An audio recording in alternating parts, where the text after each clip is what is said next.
Welcome everybody to the HolloTalk podcast. This is Jetpack Nick, and I'm here with a very, very, very special guest, Miss Nasya Jenkins. Say what's up to the people. Hi, hi, hi. So nice to be here. And I'm so glad I'm here with my friend from my old middle school. I know, right? We've been friends since we was 11. We, Ew. oh my God, I never thought about it like that. 11? God, That's more than half our life, right? that's 13 years ago. God damn. Crazy. Well, Oh, shit. I mean, it's a good thing we still here and we still kicking and still making things happen. So, congrats to us. Hand clap to us. All right. So, how you doing? I'm doing good. Very much, working, busy, trying to get my sleep schedule regulated, all that. For sure. It sounds like typical shit. That's what we all go through. Always. For sure. You know the vibes. All right. So, for the people who don't know who you are, can you please let them know who you are, what you're about, and what you do? For sure. My name is Nasya Jenkins, she, her pronouns. I'm an artist. I do filmmaking, graphic design. I do event coordination, creative writing, photography. You name it, I do it and I love it. So, and I also do teaching. So yeah, that's me. Okay. Teacher. Yes, I work. That's new. Okay, talk to me about that. It's new to y'all. I've been teaching for a minute. Oh, all I've right, go ahead. I don't know. Talk to me about been it. What's going on with the teaching thing? So I got my start with like teaching assistant or like after school programs and stuff with the Boys and Girls Club in Wissahickon. Shout out to them. I miss them. Shouts out to them. And then from there, I moved from Wissahickon over to the Big Picture Alliance, which is a great nonprofit organization in Philadelphia that works and teaches youth throughout the city and underserved communities film and basically how to like grow themselves up through the art of filmmaking. Okay, got you.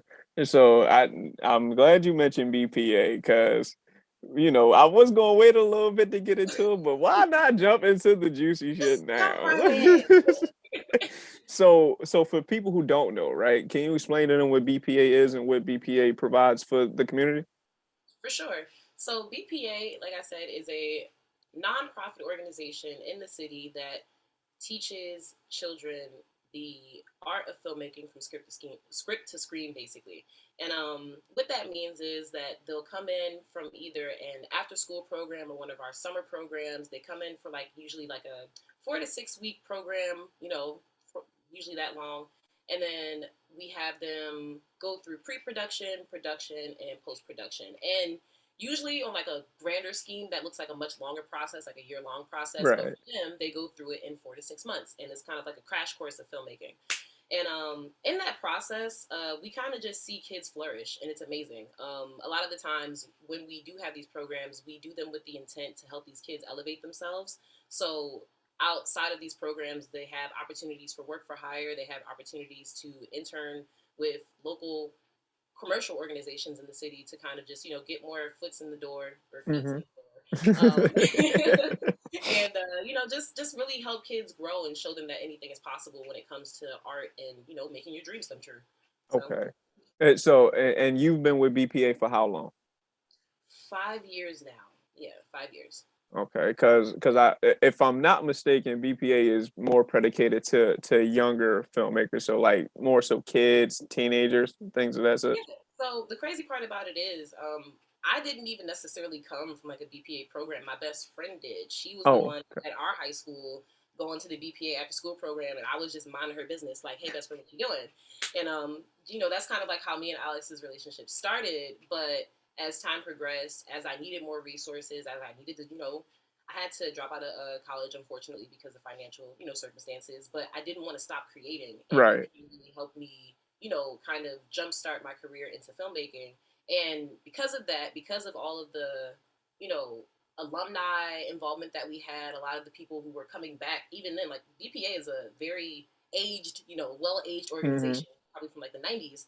So they have people coming back in and they realize that they want to give resources to their older and more, more established demographic, I'll say. Right.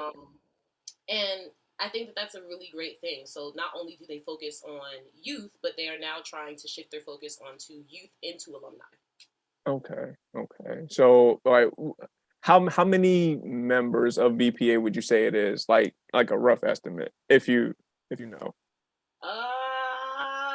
As far as like adult staff, like an Hmm. administrative staff, I want to say maybe 10, 5, 8 to 10. Really? I thought it Yeah. would have been way more than that. Well, that's like head staff because like we have Oh, a okay. I got you. I plethora of got you. like I got you. teaching Okay. artists and organizational partners and stuff like that across the city. But as far as youth members, I was just on the site today. I believe it's like 8 in total. Okay. Okay. Cool. All right. So through BPA, right? You Mhm. have made some films, right? Have you? So have you just made films, or like have you like ventured into documentaries, or like I don't know if you guys do plays, like well I don't know. You tell me. Yeah, I can I'm say something that sounds kind of interesting, but it would be cool to do a play. But I've actually been doing filmmaking since I've been with BPA for the last 5 years, and hmm. like my first introduction to filmmaking was documentary filmmaking. I Okay. see that with all of the love and annoyance in my heart because documentary filmmaking can be very tedious and Hmm. very research. Like the research part is what I think is fun, but like having to set up interviews and get people to follow through Oh and damn, that sounds like a podcast. yeah, yeah. So you know my pain. So like stuff like that, trying to coordinate all those things, but the beauty of it is like kind of seeing it all come together. Hmm. So the first documentary that I made was this documentary called WIP, WIP, and it was about like my little secret love affair with graffiti in the city of Hmm. Philadelphia and everything like that. It was like a little passion project just to kind of get my feet wet with like Right. cameras, angles, and stuff like that. And from there, pandemic hit, and that made me really sad because right before the pandemic hit, I was really, really like striving to make my first narrative film, not Hmm. documentary. And for some people, they don't know what a narrative film is, and like What narrative. what what break it like break it down. Good. Oh, a narrative film is basically just like a regular movie, like Batman, like Hmm. Titanic. Just stories that take a little bit of imagination to tell. But yeah, I was working on like my first narrative film, and the pandemic happened, and I got really discouraged because I was just I was really adamant about it, and I was in a place where I really needed my art to help me get through what I was going through at the time. Right. But when the pandemic hit, it was really crazy to see how BPA kind of still went like full steam ahead and kind of acted like this is usual, like whatever, it's business, like let's make some movies. Hmm. So during the pandemic, I made my second documentary called from digital divide.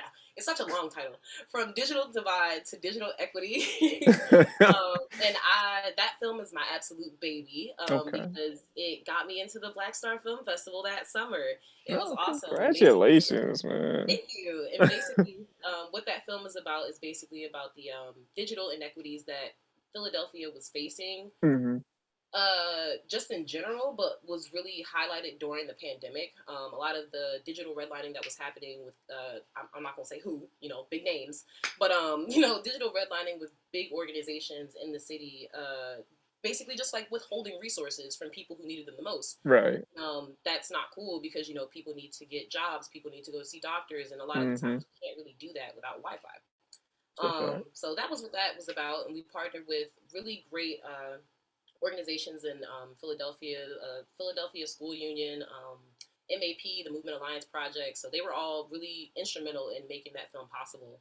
And from there, after COVID hit and everything, I also made like another small passion project called Essential Talk, where I was talking to my best friend who was a fellow essential worker. We were both essential workers at the time the pandemic hit, and I kind of just Oh, wanted to have a conversation with her about our experiences because it was bogus, yeah. but yeah, that was amazing, and like my friend, like seeing her come through for that was also amazing. But flash forward through all that, I'm gonna get to the good part. I made my first narrative film. Ah, oh my Yes, you did. You god! did. We finally got back in person after like a year and a half to 2 years of being like work from home and everything.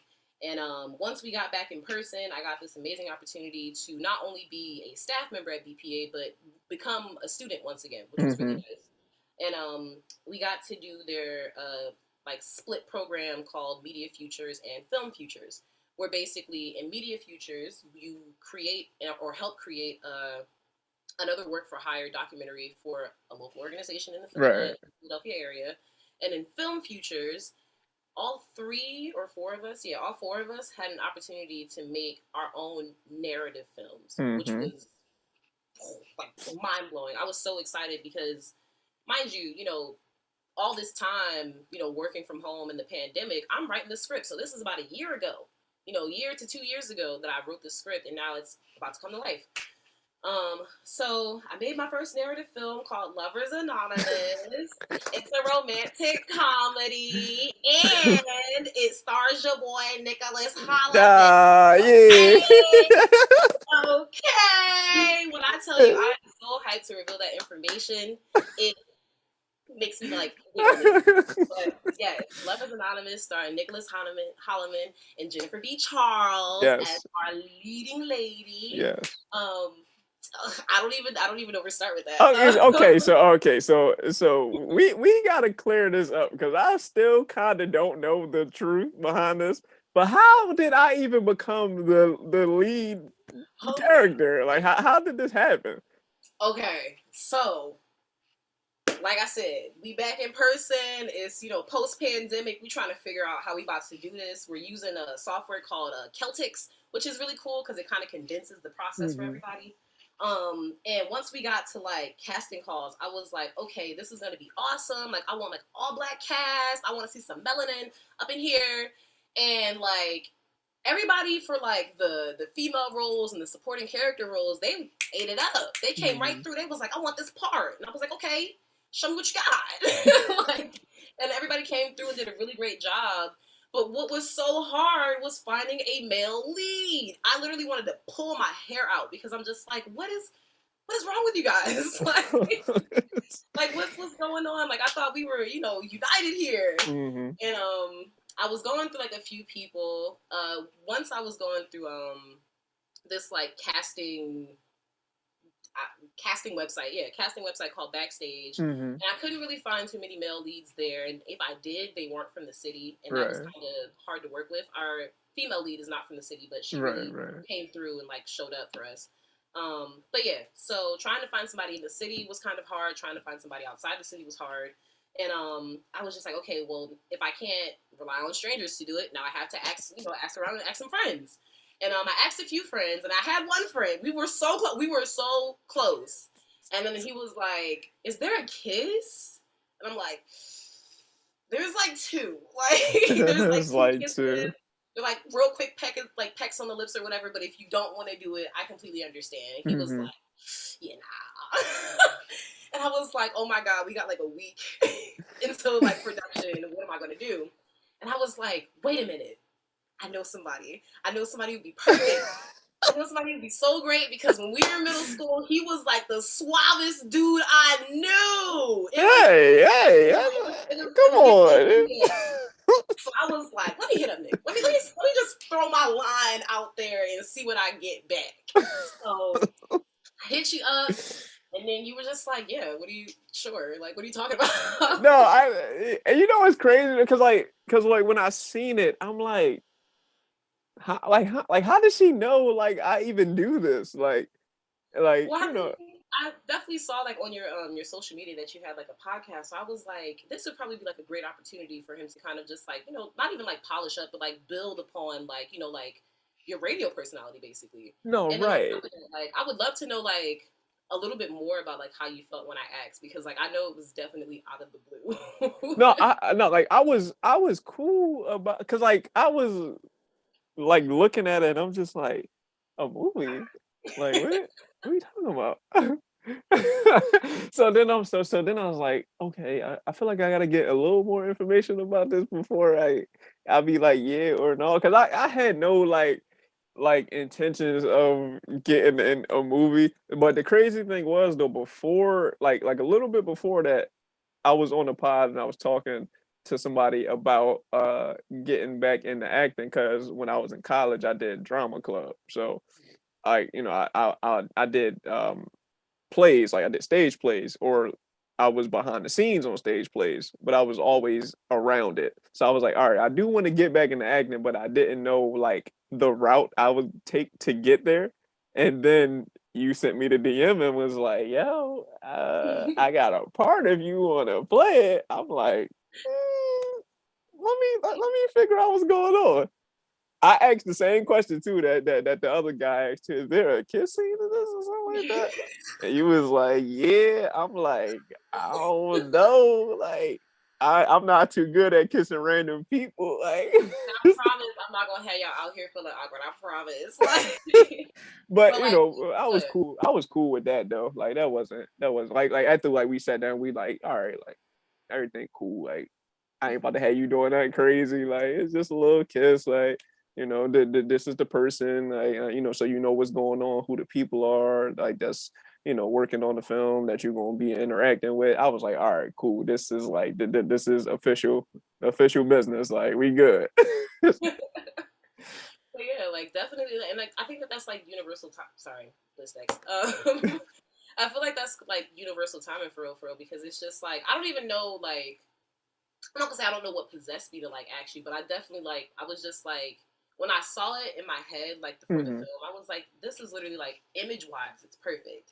And then from what I know, like I said about you in middle school, Sure. attitude wise, it's perfect. So I was definitely really excited about that. But like yeah, so after getting cast in and like everybody Mm-hmm. like had their parts and everything, it was really cool. And what I was really excited about was for you guys to all meet each other. Right. So it was really cool to I love table reads. That's like I'm Mm-hmm. a sucker for that, especially for like narrative films. So like having all of y'all sit down, like put eyes on my script and really like I'm also like a fan of critique when it's presented the right way. Mm-hmm. But I'm a fan of critique, and I really appreciate the fact that you guys like ask so many questions about like okay, well, what is my character like, or how would they say this, or how would they do Right. this, or like what's the backstory of like this whole situation or whatever, and like really challenged me to think deeper about my story, and I really appreciate that. But I have a question for you, since we are now past casting and everything, to talk a little bit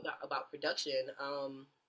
What it was like, did your experience on set kind of contrast from like your experience in like theater, or did they like match up? Did you feel like you had to use anything from theater to kind of So, your experience? so with theater, right? Like this is what I've like grasped from theater to film Mm-hmm. is with theater is more about like the blocking of the scenes, like not to say like blocking ain't important in film, but film is just more so like, all right, you know, you got a little bit more to just worry about with the script and like, you know, following the story of the script. When you do theater, not to say you don't follow the script in theater, but you got a little bit more room to kind of like improvise just a little bit, but blocking has to be step by step in order for everything to be correct. So that was like the main difference between theater and film. I was also like taken aback a little bit too when we first walked in because we did it at Mayfair Diner for the people who don't know, and it was in front of like live patrons. I wasn't prepared for this at all, like not in the slightest bit.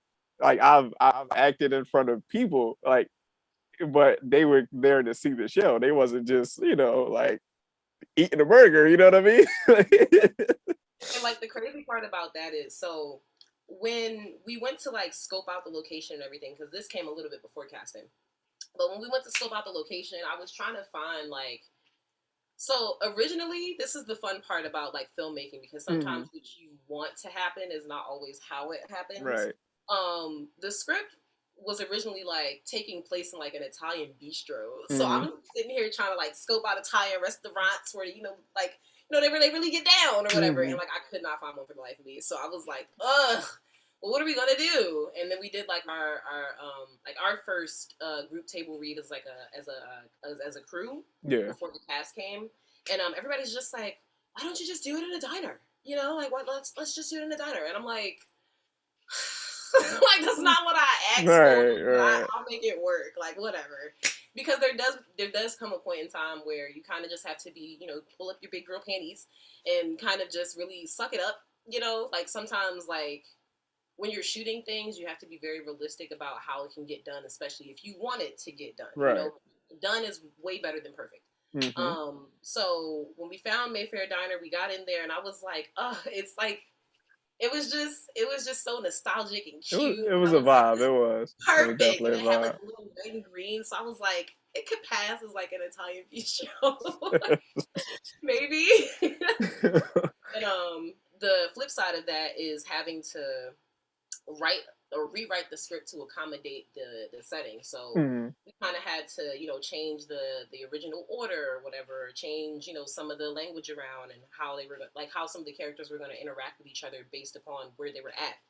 And once we got there and we saw the place, we were just like, oh, like, it's kind of dead in here. It's kind of empty in here, whatever. Like, if we just come in here at this time when we shoot, there's not going to be anybody in here. And lo and behold, that very mm-hmm. next weekend in production was Easter Sunday, like Mm-hmm. Easter weekend or whatever.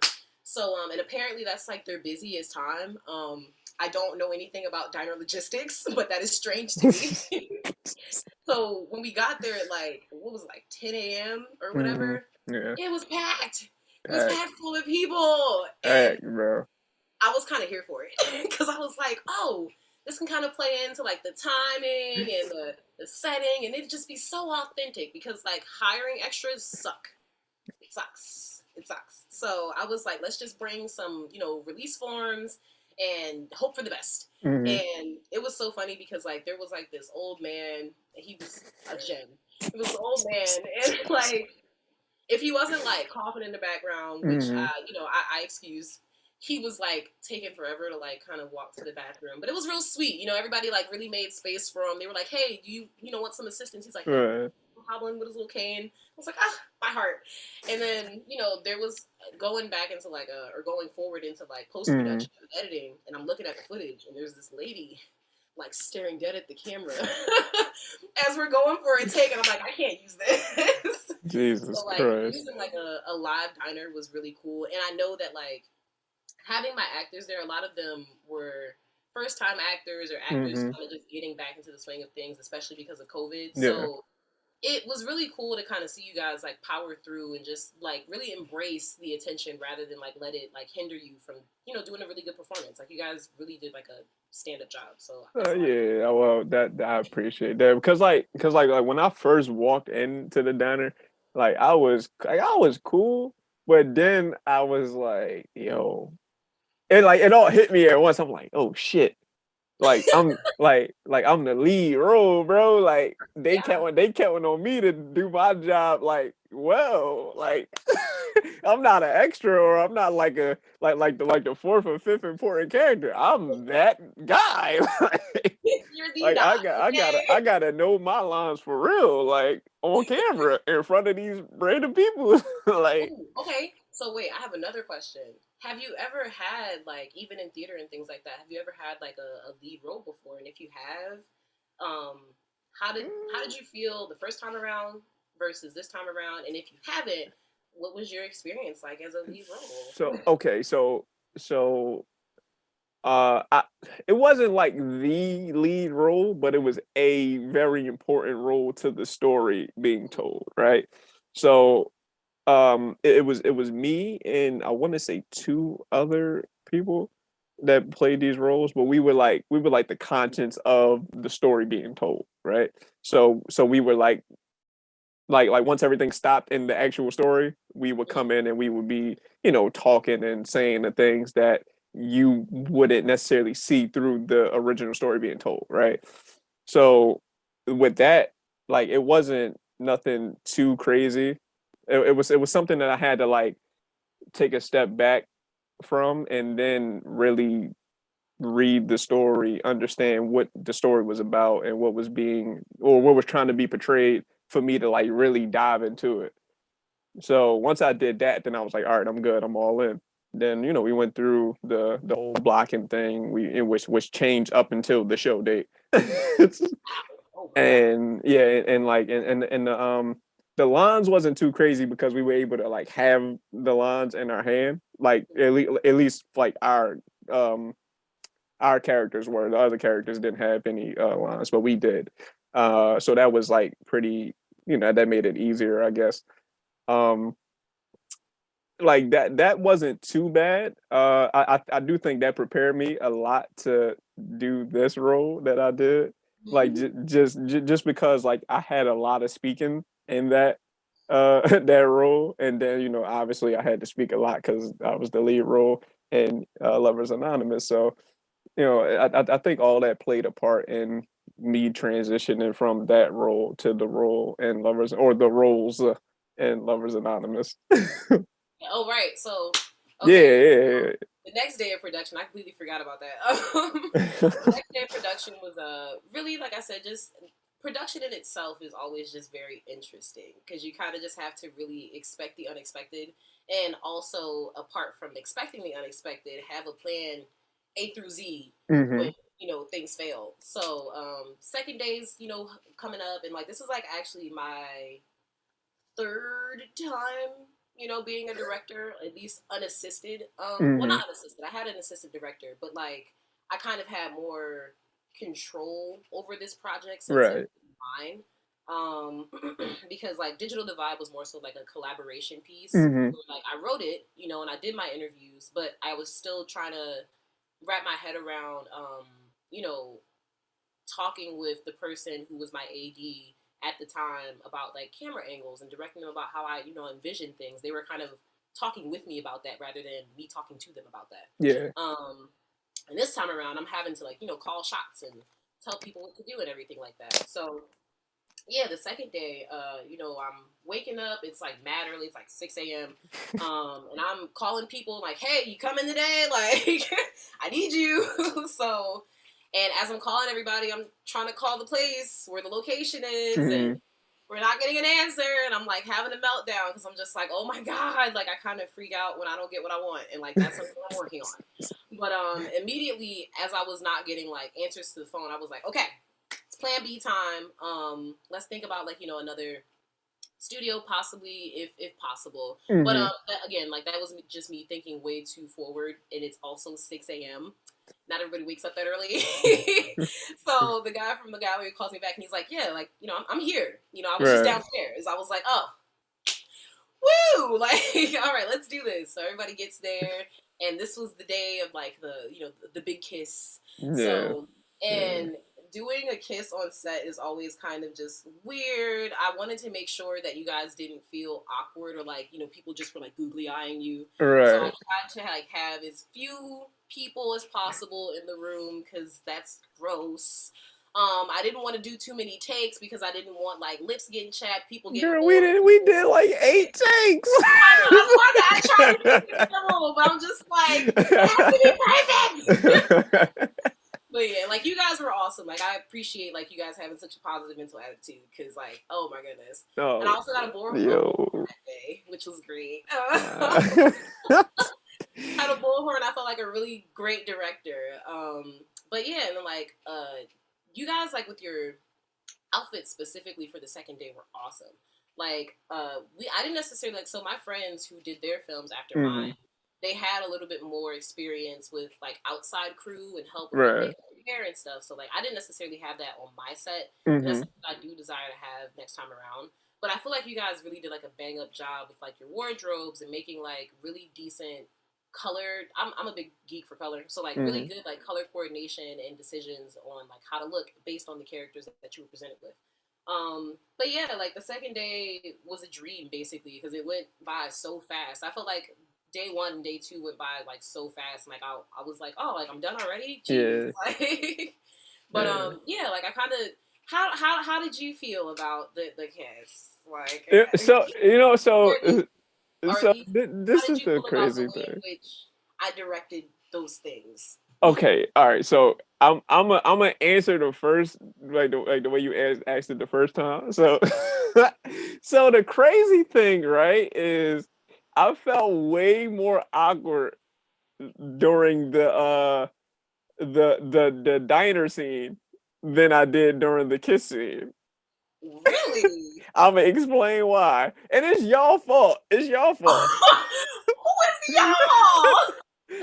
The crew is your fault because after every take we did, everybody was like, "Ooh, I hear how you talking to her." Like, relax, relax. Like, I'm acting. I'm reading my script. All right, y'all was. Oh my god! Every time you stop, you talk about keep going, say some more stuff to her. I'm like, oh my god, and then the ad libs that we was doing, it was just getting a little a little spicy, ricey, dicey. They was like, oh my god, he said what? She said what? Like, I'm like, yo, this shit is the mid, bro. But I felt more awkward doing that than the kiss scene because the kiss scene it was I just knew I just had to get it done. Like it wasn't nothing that I've never done before, like kiss somebody, but I've never kissed somebody on like camera, like for a film. And apparently Jen didn't either. Apparently. Like, Oh, because like I like in between takes or like before we even got to that scene, like, I would just talk to her just to, kind of build up a comfortability level before we did something like that. And I was like, yeah, this is my first like. And she was like, yeah, me too. Honestly, I'm like, really? Like you got all these parts, all this acting experience, and this your first time too? I was like, oh man. So for that, I was like, all right, like I'm cool now. Like one of us got to be the confident one, I guess. So why not it be me? I guess, right? Like I gotta lead the kiss and and everything. So that wasn't too hard for me, honestly. wow. And I like, had to mind trick myself to make it easy. I was gonna say, no, thank you for that. Because like now that we're moving towards post production, now that I'm here and I'm reflecting on everything that happened and just kind of thinking about my experience Hmm. as both the director this year and somebody who's been a part of product design, production design, excuse Hmm. me. Just kind of like reflecting a little bit on like what I could do better or what I didn't have as much experience with, but I could research a little bit more. And I'm so like I said, this is like my first time like solo, like independent directing, Right. and obviously like coming into this, like I had an attitude of like wanting to do things perfect and wanting to be accommodating to everyone. Hmm. Like I've even like done some research on like um how to like conduct intimate scenes and things like that on like sets and things like that. Like that's like like an intrigue of mine because you want to make sure that empathy is involved. You want to make Yeah. sure that consent is like involved. You want to make sure that respect is like, involved and things like that. And it's sometimes it's hard when you have so many moving parts of a film and like people get Hmm. jumbled up and don't really know what's going on. And I as the director should have known that you guys this was like you guys' first time kissing on camera. Like I definitely should have did a better job of like accommodating that and making the both of you more comfortable so that it didn't even like the table scene so that it didn't feel like No, it wasn't. No, it wasn't like. I mean, it was like more of like a joking thing because we was doing that even when we did the table reading, like the rehearsal, for the one that I had came to, like when we was going through that same scene, and everybody's like, "Ooh, he really talking to her." I'm just reading what's on the paper, like. but you do it so well. That's why I you got the mean, I job. well, I do what I do when I do it. No, but it was fun though. It was fun to kind of like get in that space and like kind of be free a little bit and like in front of people and not feel too uptight or too constricted to be fun, and have fun with the script. So that I think that's a testament to the cast and a testament to the crew as well. Because I spent a lot of time talking to the crew, like between every take, I was talking to each crew member and was talking to them about like what it is that they do for the film, or like how long they've been doing this, or what other stuff they worked on or whatever. Like just to kind of build a little camaraderie with the 2 days that we was shooting for, which I guess isn't a lot of time for a film usually. So no, I feel like through those 2 days of just talking to the cast and crew and building that camaraderie with everybody, like I feel like I did a pretty good job with that with the limited amount of time that I had. I would say everybody did like such a great job of being very attentive to one another, and like it's so nice to hear that you complimented my crew because No, they're yeah, that shouts out to the crew. Please, like for real though, like they were amazing. They did a very stand up job, and for me being like a first time cast member on a film, like everybody made it easier for me to transition from doing stage to doing films, and for them, I'm appreciative of that, and to you too. Stop. But like, and people always ask me like all the time, like, "Oh, what do you love about filmmaking?" Blah blah blah blah. And like, while I do like some of the technical aspects of like creative writing or blah blah blah, it is the teamwork for me every single time. Like working with my AD Michael specifically, like it's so beautiful to see how emotions. I'm a big empath, so like Hmm. it's really nice to see how emotions can be handled on set. Like if somebody's not feeling well, or if somebody had like a tough day even before the shoot, and now it may or may not affect who they are on set. Right. Being mindful of that and being able to accommodate that was just really nice. But since you said you got to talk to my peoples or whatever, I want to ask you, if you didn't have the lead role, what position would you be interested in taking in crew?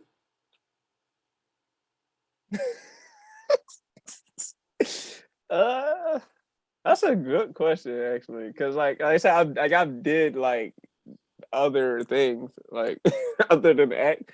Uh, I really was interested in the mic, like setting up the mic thing, Boom like. operator. No, not the boom operator. Like when they. Well, Oh, the I lab. guess so. Yeah, like Okay. you put the mics on people and everything. Like Okay. that's cool. Like, cause my man he just carried around a big bag and he opened it up and it looked like he had the I don't know what it was. It's like a big ass like CIA machine or something. Like I was like, Yeah. damn, that So looked cool. My I was man say, Leslie, man, my man Leslie I was about Trent. to say, shout out to our sound guy Leslie. He's definitely like Yeah, legendary. I want to try that. That just looked cool to do. Like.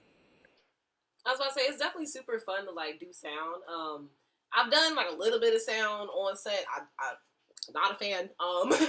Because like it's great and weird at the same time. Because like with labs, like so working on my friend Sam's film, when everybody was mic'd up, because this I feel like is probably like the most challenging set that I've been on, because we worked so much outside, so we were working like even like Lovers Anonymous or for a different film for I can't disclose that oh, information. okay, got you, got you, But got I was working on my friend's film after Lovers Anonymous, and just like with the microphones and everything, like we joke around a lot, but people are still mic'd up, you. Yeah, so right, Leslie can right. hear everything, every single thing you say, every joke that's made, every sidebar conversation. Leslie can hear it, so I think that is the part that is just like so funny about like sound operation, and then like even like I said, like in post and like editing, like trying to like watch Leslie like Hmm. avoid putting the boom mic in the shot, annoying, but like also really hilarious because it's just like you kind of underestimate sometimes how much it takes to like get a perfect shot and make the Right. film good. Like it's so crazy. No, yeah, that would be the one, or maybe be an assistant director or something. Like I don't want to be the main director because I don't think I would know how to like really do it quite that well. So I was like, I take a little assistant director position just to kind of see how it is, but also, have a big enough voice to implement different changes or different things or whatever. Shouts out to my man Michael too. Mike, crazy man. He crazy. He, you know what I'm talking about too. You know what I'm talking about. Wait, what was the You word? Oh had yeah, to never write mind, never that mind. you I'm had not to gonna say it. write I'm that not gonna say it word in the script. You just had to write that word in the script. because it was. I was trying to, flex my vocabulary words, and it's a word. So, but we not gonna say it. So many other It's words you could have it's a chose. distraction. But But yeah, yeah, no, shouts it's out to definitely him, man.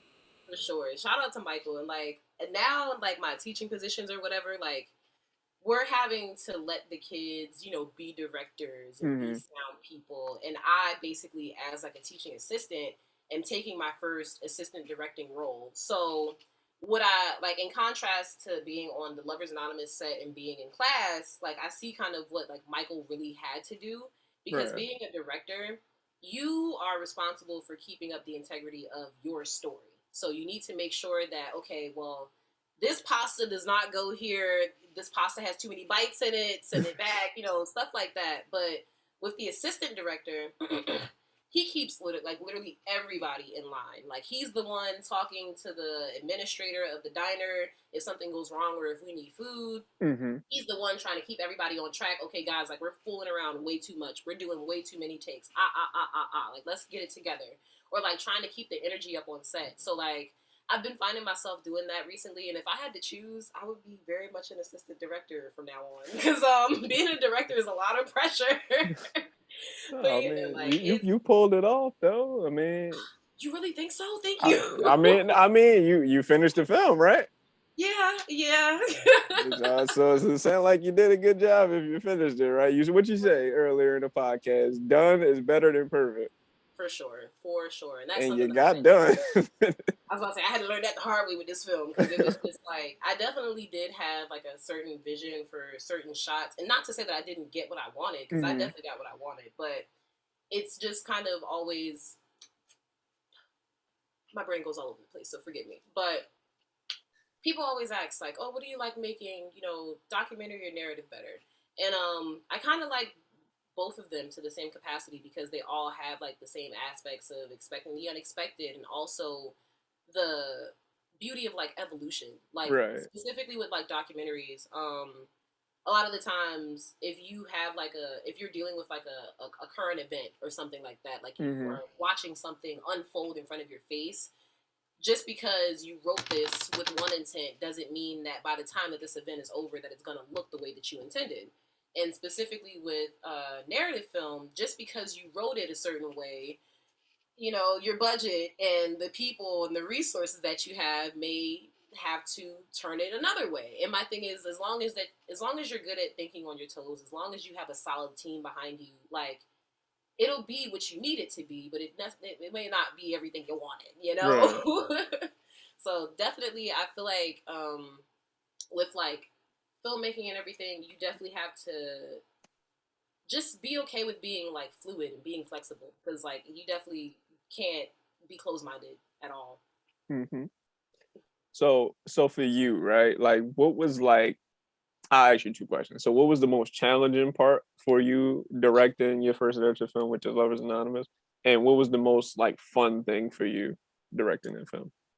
The most challenging part was definitely like, and this is just me in general, but the most challenging part was like a work life balance. A lot of the times, even just in like pre-production, I found myself having a hard time being excited about what I was doing, Mm, because I had so much going on in the background. Like, I come into my job and I'm happy to be at my job, but I know that I have to go home to, whatever problems that I'm going through at the time that I'm going through right. it. And at the time I was going through like a lot, and just trying to evolve as a person and maintain relationships, and also just kind of understand myself more, whatever that Mm-hmm. means. And also just doing that without it letting like affect the integrity of my work. I didn't want to come in and have you guys see me down. Like, even like when one of the table reads that we had, like, there was so much going on that day, but like I was looking forward to you guys being such great participants. Right. So the challenge was definitely like, trying to stay positive and trying to stay optimistic, but you guys helped me out with that like a lot. Like, I don't even know if you guys were aware of how much you aided to my mental health in that moment. Like, it was amazing. Nah, It was. well, at least I wasn't aware of it, but you're welcome. Thank you. But the most fun part was just getting it done. Like, literally, like, it's so amazing sometimes when people are just like, ugh, like, this season of Euphoria is taking so long to come out. Y'all have no clue what people go through on set and production, pre, post, whatever, Mm, for things to just come to life. And for me to be writing a script that is basically a year and a half old and trying to complete it in the next year or so is like, it makes you feel like you really doing the damn thing. Like, you like, right. I'm really making movies out here, because movies can take like anywhere between a year to like 20 years to get made. It's like, Mm, it's ridiculous. And a part of that comes with funding. A part of that comes with like literally fine tuning the hell out of your script. Part of that comes with casting and trying to, like, safety protocols. Just right. so much stuff. and like learning all of that, you know, because I'm a nerd, you know, I like to learn and everything. Learning that stuff and seeing it just happen in front of my face and getting to be a part of it was like the most fun I could have this year, honestly. So yeah. Okay. All right. I listen. Cause like when I was on like set, I just like I didn't think it would go that fast. Yeah. So now I'm kind of like, oh, like I kind of want to do this shit again, like because the whole experience was a new experience for me, and just like meeting different people and working with you, I'm like, oh, like this shit is amazing. And I do feel like too though, like I would have to work my way up to doing different genres of film though. Like I can't jump right into an action film or like a serious film right away. I don't know, because I feel like just me, like I'm too like giggly like Oh my god. so rom-com is kind of my lane right now for the Okay. people who are looking, like Here, let them know. Let them know. rom-com is my lane right now. Maybe I can get on my Tom Cruise, my Denzel Washington a little later on, but right now, and I'm on my early late 2000s Ryan Reynolds. Oh, that's where I'm at right Oh my now. god. I'm I'm on my late 2000s, Ryan Reynolds. That's where I'm at. You bringing up Denzel Washington. First of all, let's flash back to day 2 of production. Why Oh, not good. around this big old picture frame that was used as a prop? And I got everybody signing something. This man puts Nick Zell Washington. I went I home and mean, was over it. I was like, you know what? you get inspired by greatness, and when greatness inspires you, you just happen to, write things down, such as Nick Zell Washington. I might get that trademark, one day, one of these days. Hey, I'm here Let you know, for let, that. let, let them know. Like that's my actor alter ego. So when I step on set, Nick Holloman is no more. This is Nick Oh, Zell. Like oh. this is Nick Zell's show from this point forward. Please. Oh my goodness. Okay, so one last question. If you could do it all over again, is there anything that you would change about your experience, whether it be me, how I directed, or the genre of the film, or a different part of the film? Like, if you could do it all over again and change 2 things, what would they be? I can change. Like, because Or I what? really, because I really wouldn't, because I really wouldn't change anything Mm. particularly. Uh, I don't know. Okay, all right. Like, I wish it was like a I don't know if this is the proper term, but a feature length film. Okay, yeah. Oh, I okay. I, I guess that's the term, right? Yes. So that's the I don't know what quantifies as a feature length So film, but short films are usually anywhere between like 3 to 10 minutes, uh-huh. if I'm not mistaken.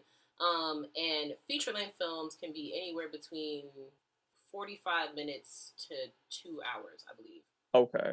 Don't quote me on that, but that's what I think it No, is. yeah, but saying all that to say, right, getting to the point of me saying that is like I just wish it was like a longer film, so that way like I could have been on set more, like like spending more than 2 days with the cast and crew, like just seeing how the relationships would have built more, spending more time around everybody, just having more experiences, and all those good things, just being able to experience the the being in a film a little more than the 2 or 3 days that we did it for. Uh, So sweet. Other than that, I don't really know. Like everything else was pretty good. Like I said, I met a lot of amazing people. Um, it brought us back together. Like like I don't think I've seen you in person. When the last time I seen you in person? Graduation. That's Graduation the of last time of I of, remember of seeing you high in school. person. Shit. All Not right, even that high was school, middle school. middle. Oh yeah, middle school. I'm tripping. I'm tripping. Middle school, shit. So that was what? No, I ain't even about to get my age out I'm like about to say 2 years. that. I don't even. Oh yeah. So okay. So it was a really long time since we've seen each other in person. Let's just say that, right? So like that happened. Like I said, I met a bunch of amazing people. I got to star in a film, like for my first like film role. I got the lead role. Hooray for me! And I think or at least I hope I did a pretty good job, and I can't wait You to did a see great it. job. Like I really can't wait to see it and see I can't wait for you to how see I it. embarrass myself. Oh my goodness. You got me out here kissing people. And, you got me flirting and kissing people. Oh my, I'm sorry. I'm sorry. No, it's But all good. I yeah, enjoyed myself. do you have any more questions for me? Um, mm, do I have any? Oh, I do. So, do you have any other projects that you're working on currently, or that you plan on working on in the future? So I do have a project that I do plan on working for. Ugh. I do have a project that I want to work on in the future. Hmm. Um, Hopefully sometime this fall, sometime this winter. I want to make my first mockumentary show. I want to stay in the realm of comedy. I think I'm pretty funny, and I want to kind of get better because, like, honestly, comedy is like the hardest genre to write. Like, Lovers Anonymous literally went through like a year of Why? workshopping Why is that? because it's so hard to. I feel like I debate with people about this a lot, but if a joke can't be funny without an insult, it's not funny, you know? So it's just like it takes a lot of mental wherewithal to be able to look at how life works and Hmm. be able to give commentary on it in a way that hits hard for people that Right. go, that was so funny. I get that. I relate to that. But like, just do it in a way that's kind of courteous of others, or at least that's Hmm. just how I'm trying to approach it. But yeah, like I do want to make a mockumentary, kind of like, and for those who don't know, like a mockumentary is like a show like The Office or Abbott Hmm. Elementary, and kind of just introduce it in a way that's a little bit fresher, more narrative style. I feel like the style of mockumentaries can kind of be a little not janky, but like I don't know, like it's real fast paced and like a lot of whip pans, and I Hmm. kind of want to bring a little bit more of like a cinematic element to like mockumentaries. But yeah, that's my plans, coming up. But yeah, I'm basically editing Lovers Anonymous as we speak. And we plan on premiering that in October, so that is also coming up, and that's another reason why I need to October. haul Okay. ass on editing this, because All that's literally right. right around the corner. But yeah, that's what I have coming up. All right. Cool. All right. Well, that's pretty much all of my questions per se. The last thing, though, this is the last thing from me that I need. I promise. So this is customary to a HolloTalk podcast. Everybody that we bring on here, I ask them to provide 3 gems from this conversation to provide to the people that they could take away. If you got 3 gems, let us know. All right. So the very first one, like this goes without saying, but sometimes people really need to hear it. Know your worth. Know your worth especially as an artist. A lot of the times people think that, oh, the market is just so oversaturated. I can't do this, or there's so many movies. Like, how am I going to make a new idea? Like it's coming from your lens. It's coming from your perspective, and then on top of that, knowing your worth in the sense of knowing like what you should get paid, what the quality of what you should be receiving is. Know all of those things so that you can get the best out of the resources that you're being provided. So definitely, one, know your worth. Two, don't take yourself so seriously. Like as an artist, you definitely have to know how to laugh at yourself. Yeah. Definitely got to know that it's a growing process. You can't always show up to set and know everything that you're talking about. Like even if you kind of put up the front that you do know, always be open to critique. Always be open to advice. Always be open to ideas. So definitely, what did I just say for the second one? What did I just say? you Oh god, you said I talk so much. no, you just don't take yourself too seriously. Right. Okay. So know your worth. Don't take yourself too seriously. Oh god. And then the last one. Last one. Oh yeah. Goes without saying. Prioritize your freaking mental health. It's like super important. Absolutely. Prioritize your mental health no matter what profession you work in, but especially as an artist, because as an artist, a lot of the times your mental state can kind of rub off on what it is that you create. So I kind of noticed, like, in the mean in between time where I was doing things for Lovers Anonymous, I was, I write to kind of circumvent how I feel. And a lot of the scripts that I was writing at the time were kind of fucking sad. But like, they were very important stories, but I didn't want to write stuff like that, at least not yet. So, I write it down and I blur it out and I go to therapy, I do self-care and things like that just so that I can come back to work and be inspired and really be able to receive the enjoyment that I get from it. So know your worth, don't take yourself too seriously, and take care of your mental health because it flipping matters. And those are my 3 gems. Okay, cool. All right, so before you go officially, right? Let everybody know where they can find you, social media, and drop all that. All right, so like I said, my name is Nasya Jenkins. You can find me on my website. My website is a Wix.com website, so knowing the entire domain name out loud can be really annoying, but you can also find my website on my Instagram. And my Instagram... That's a way to circumvent that. There you go. And my Instagram is at ntj.photography. Once again, ntj.photography.